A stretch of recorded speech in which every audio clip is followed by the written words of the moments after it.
The billionaire wake-up habit you're doing wrong. So you wake up early, you meditate, you even take those brutal cold showers. You're doing all the things the productivity gurus swear by, but you still crash at the end of the day feeling drained and like you got nothing done. You follow the billionaire morning routine to the letter, checking off every single box. You drag yourself out of bed before the sun, chug a liter of water, and journal about gratitude until your hand cramps. Then you do the workout, read 10 pages of some business book, and plan your day with military precision. You've built this perfect morning machine, supposedly engineered for success, and yet something feels off, right? That promised tidal wave of energy is more like a weak ripple. The mental clarity feels more like a fog of obligation.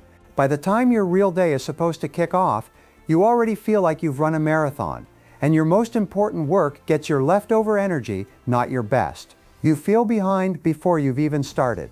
Here's why. You're following the wrong playbook. You've been sold a highlight reel, a list of habits, without the actual strategy that makes them work. There's one specific wake-up philosophy the world's wealthiest people use to lock in a productive day, and it's the exact opposite of what you've been told. It isn't about cramming more tasks into your morning. It's about what you do before you even glance at your to-do list.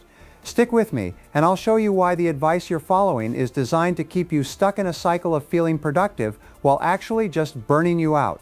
We're going to uncover the counterintuitive method billionaires use not just to start their day, but to design their entire state of being, making sure that when they finally do work, it's with maximum impact. This isn't about another habit to add to your list, it's a fundamental shift that will actually move the needle. Section 1. The Great Morning Routine Lie. Let's be honest, the whole idea of a perfect morning routine has become a toxic myth. It's sold as a simple formula. Wake up at 5 a.m., exercise, meditate, journal, read, and poof, you'll become a millionaire. Influencers post these beautiful, aesthetically pleasing videos of their sunrise rituals, making it all look so effortless and serene.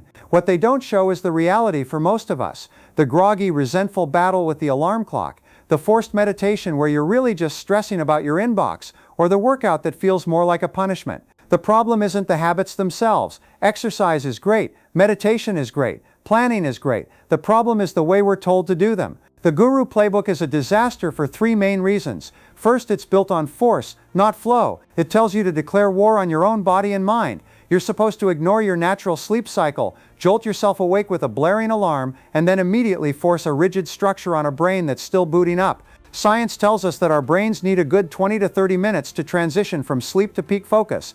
But popular advice demands you immediately perform at a high level, both physically and mentally. This just creates stress and resistance from the first moment of your day.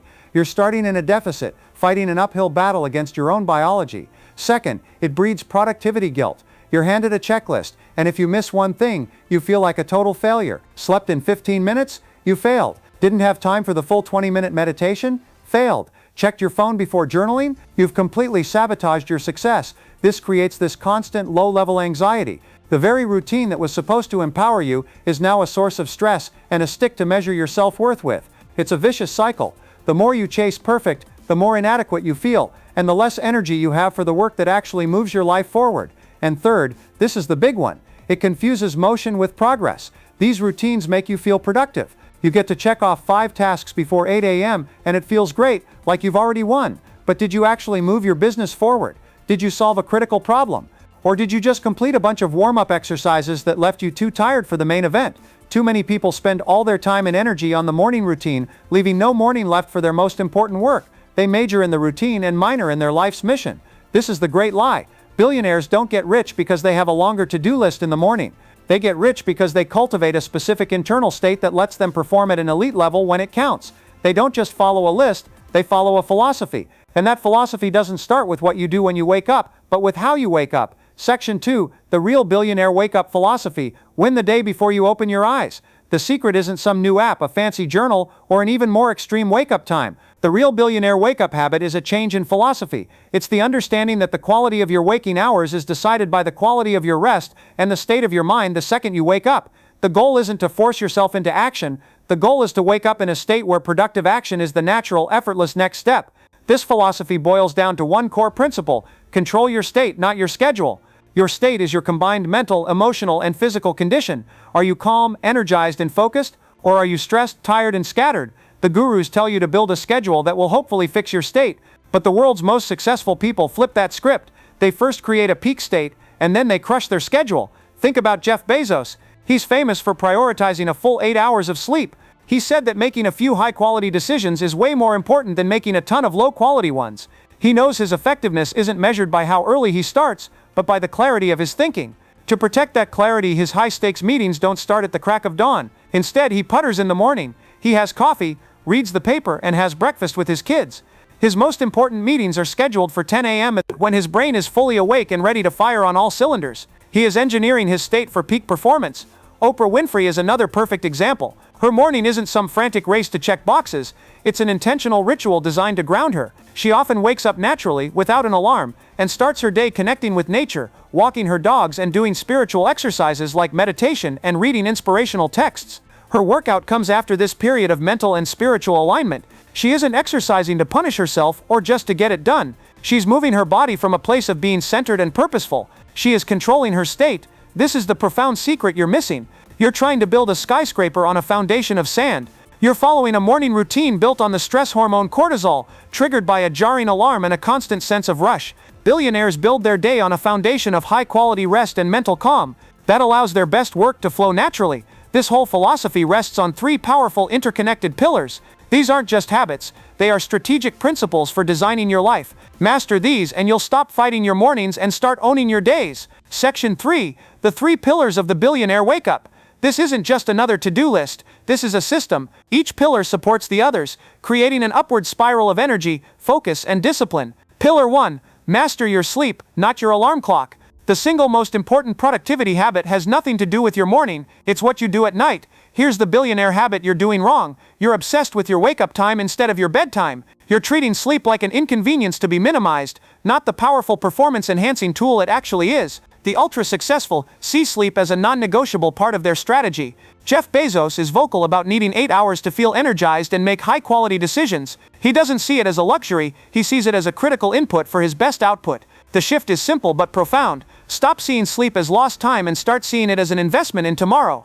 The ultimate goal of this pillar is to wake up naturally without an alarm clock. This might sound impossible, but it's a habit reported by many high achievers, including Oprah Winfrey and Jeff Bezos. Waking up naturally is your body's signal that it has completed its necessary rest cycles. It lets you start the day without that jolt of adrenaline and cortisol from a blaring alarm, a state that leaves you with that groggy, foggy feeling scientists call sleep inertia. Waking up naturally means you start the day in a state of biological balance, not a state of emergency. So how do you get there? You reverse engineer it. Instead of deciding when to wake up, decide when you need to be at your best and how much sleep you need to get there. If you need 8 hours to function and you want to be up by 6 a.m., your new non-negotiable bedtime is 10 p.m. Consistency is everything. Your body runs on an internal clock called the circadian rhythm. By going to bed and waking up around the same time every single day, yep, even on weekends, you train this clock. After a few weeks, you'll find yourself naturally waking up just minutes before your alarm was supposed to go off. That's the sign you're finally in sync with your biology. To make this practical, create a shutdown ritual. About an hour or 2 before your target bedtime, start dimming the lights. Get off the bright screens. The blue light from phones and TVs messes with melatonin, the hormone that tells your body it's time to sleep. Instead of scrolling social media, which just amps up your brain with anxiety and distraction, read a physical book. Listen to calm music. Get your stuff ready for the next day. This ritual tells your brain it's time to wind down, making it way easier to fall asleep and get the deep rest you need for a natural wake-up. Mastering sleep is the foundation. When you wake up refreshed and clear-headed, the next pillar becomes 10 times easier. CTA. If this is already starting to change how you think about a successful morning, do me a quick favor and hit that subscribe button. We're just getting to the good part, how to turn this philosophy into action, and you won't want to miss the next steps that pull this all together. Pillar 2, the discipline trigger. Movement is a promise to yourself. Once you've woken up naturally, rested and restored, the next mistake is jumping into a workout you hate. The gurus tell you to do high-intensity intervals or run 5 miles, even if you despise running. Again, this just puts you in a state of resistance. The billionaire approach is different. They don't just exercise, they use physical activity as a discipline trigger. It's less about the specific workout and more about the simple act of making and keeping a promise to yourself first thing. When you do something physically demanding, right after you wake up, you send a powerful signal to your brain. I'm the kind of person who does what I say I'm going to do. This builds self-credibility and creates unstoppable momentum. Look at Sir Richard Branson. The man is in his 70s and his morning is packed with sports like tennis, cycling, and kite surfing. He said he seriously doubts he'd have been as successful if he hadn't always prioritized his health and fitness. For him, it's not a chore, it's an adventure. It energizes him and puts him in the right headspace for business. He's linking the act of waking up to an activity that reinforces his identity as an energetic, adventurous person. Dwayne "The Rock" Johnson, a business mogul himself, is famous for his early morning workouts. He calls it anchoring his day. It's his time to build the mental and physical fortitude that the rest of his demanding day requires. The key is to pick a form of movement that feels like you. It doesn't have to be a grueling hour at the gym. It could be a 15-minute walk in the sun, which also helps regulate your circadian rhythm. It could be stretching, yoga, or a sport you actually love.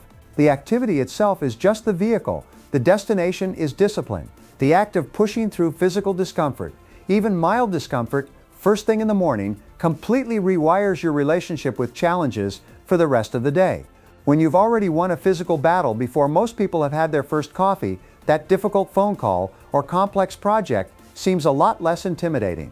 You've already won your first battle. This isn't about burning calories, it's about building character. It's a daily vote for the person you want to become. By starting your day with a physical act of discipline, you prime your mind for focus and resilience. You prove to yourself that you are in control, creating a powerful sense of agency that you can carry with you all day long.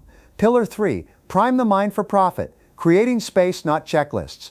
After mastering sleep and triggering discipline, you get to the third pillar, mental priming. This is where most morning routines completely fall apart. They treat mindfulness and planning like just another set of tasks. Meditate 10 mins, journal 3 pages, plan day. This turns a powerful practice into a robotic, meaningless chore. Billionaires don't just do meditation, they use moments of stillness to create space. Space for clarity, space for creativity, and space for strategic thought. The goal isn't to fill a quota, it's to clear out the mental junk so that high-value ideas have room to surface. Oprah Winfrey's routine is a masterclass in this. She doesn't just check meditate off a list, she creates a whole environment for mindfulness. She starts with gratitude, reading from her 365 Gathered Truths box and diving into spiritual teachings before her formal meditation.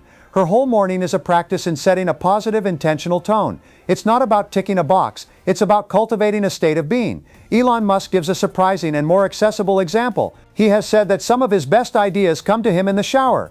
This isn't an accident. The shower gives him a moment of solitude and relaxation, where the brain can shift into a more diffuse way of thinking, allowing for creative connections. He's not sitting on a cushion, forcing himself to meditate. He's just using a built-in part of his day to create the mental space for innovation. The mistake you're making is trying to force insight. You can't have a breakthrough idea on your to-do list, but you can create the conditions where those ideas are more likely to show up. This pillar has 2 simple applications. First, have a clarity ritual. This could be meditation, but it doesn't have to be. It could be just sitting in silence with your coffee, paying attention to your thoughts without judging them. It could be journaling, not to fill pages, but to ask one powerful question, like Steve Jobs reportedly did. If today were the last day of my life, would I want to do what I am about to do today? The point of this ritual isn't to reach some perfect Zen state, but to practice observing your own mind and gently guiding it toward what really matters. It's about cutting through the noise. Second, try strategic visualization. After your clarity ritual, spend just 5 minutes visualizing your day. But don't just see yourself checking off tasks. See yourself handling a challenge with poise. See yourself making that key decision with confidence. Feel the satisfaction of finishing your most important task.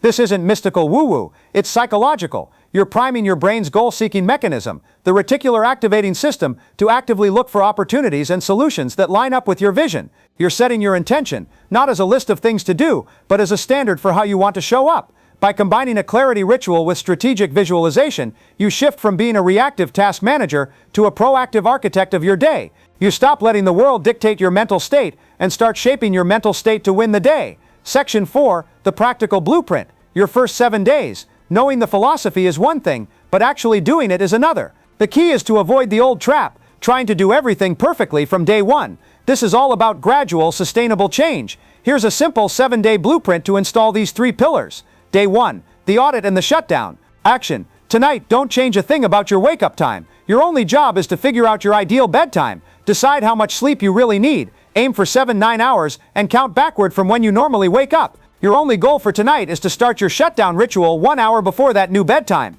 Screens off, lights dimmed. Just read a book or listen to some music. Purpose. The goal is simple. Build the habit of a shutdown ritual without the pressure of a new wake-up time. Day 2. The first natural wake-up attempt. Action. Set your alarm for your usual time, but also set a backup alarm 15 minutes later. With your new earlier bedtime, you might just wake up before the first alarm. If you do, great, get up. If not, no stress. The real win is staying consistent with your bedtime. Purpose. To start training your body's internal clock while keeping a safety net. Day 3. Introduce the 5-minute trigger. Action. As soon as your feet hit the floor, do just 5 minutes of your chosen discipline trigger. That's it. 5 minutes of stretching, a 5-minute walk, 20 push-ups. The length doesn't matter. The immediate action does. Purpose. To build the neurological link between waking up and taking immediate disciplined action. Day 4. The 5-minute space. Action. After your 5-minute movement, add 5 minutes of mental priming. Sit in silence with your coffee. Write down 3 things you're grateful for. Visualize 1 important task for the day going perfectly. Done.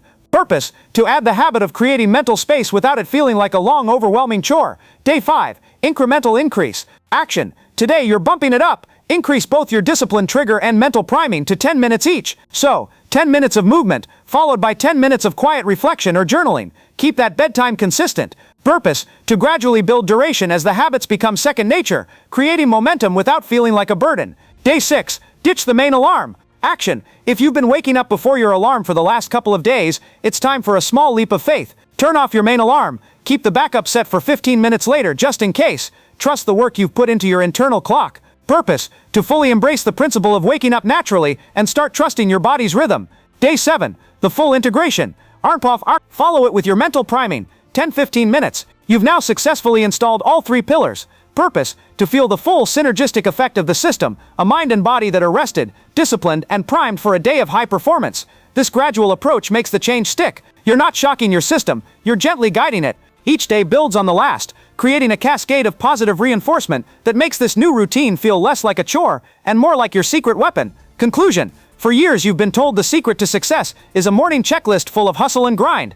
You've been taught to fight your body, force your mind, and measure your worth by how many tasks you can crush before breakfast. Today you know the truth. The real secret isn't about doing more, it's about being more. It's about understanding that a day of high-quality output is the direct result of a morning of high-quality input. It starts with mastering your sleep, not your alarm clock, so you can wake up rested and clear, not groggy and stressed. It continues with a discipline trigger, a physical promise you keep to yourself that builds unstoppable momentum. And it all comes together by priming your mind, creating the space for clarity and creativity to show up, turning you into the strategic architect of your day, not a reactive victim of it. Stop borrowing a billionaire's to-do list and start adopting their philosophy. Stop waging war on your mornings and start designing them with intention. Win the day before you even open your eyes, and you will unlock a level of focus, energy, and performance you never thought possible. The power isn't in the routine, it's in the state you create. Go create yours.